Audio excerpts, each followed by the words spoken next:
It's pandemonium at Weslaco High School. But there's a purpose for this chaotic scene. What we're doing is we're testing the emergency system of the Weslaco High School. So students are going to evacuate just like they would in a normal fire drill. Those that have injuries will be taken out and treated by the fire department and local EMS companies and taken to local hospitals. It's about being prepared. And we know that this day and time, this age in our world, there's a lot of chaos, a lot of violence going on. So we want to make sure our schools are safe. We're really hoping that they have a better understanding of how the emergency system works and what their role is in a chaotic environment. Our number one priority is every single young woman and adult boy that is sitting here. Response personnel and law enforcement from the communities of Weslaco, Mercedes, and Donna, in addition to Hidalgo County rescue units, are on hand for assistance. Okay, I'm gonna switch rooms.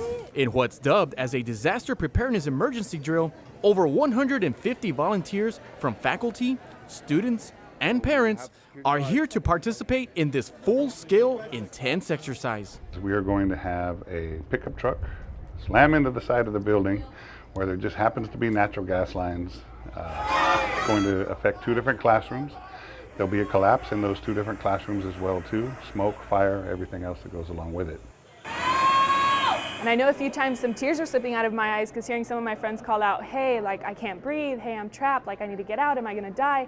You know, it hurt my heart. They picked me up and then they dragged me out of the room and then they just laid me down and it was pretty weird. Evacuations take place outside the school. I've got 2 that are burned that need to be sent out. Once everybody's accounted for, our role players who volunteer to be victims are getting treatment while some with major injuries are transported. It was pretty nerve-wracking kinda, because it felt realistic and you could hear all the sirens and the screaming and the sounds.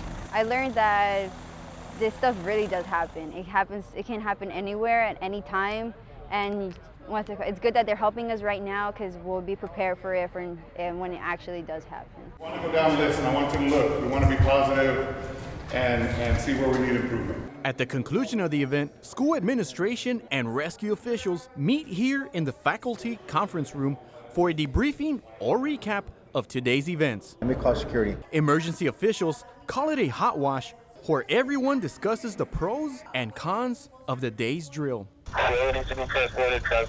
While the district continues to work to improve a safer and secure place for all personnel, Let's go guys. our students certainly are impacted by the exercise. I do think that the students played an excellent role. I mean, the way that they were acting towards their scenarios, towards their injuries, everything was so real. And it helped everybody see that the plan itself is a success. For KWES TV, I'm Gonzalez.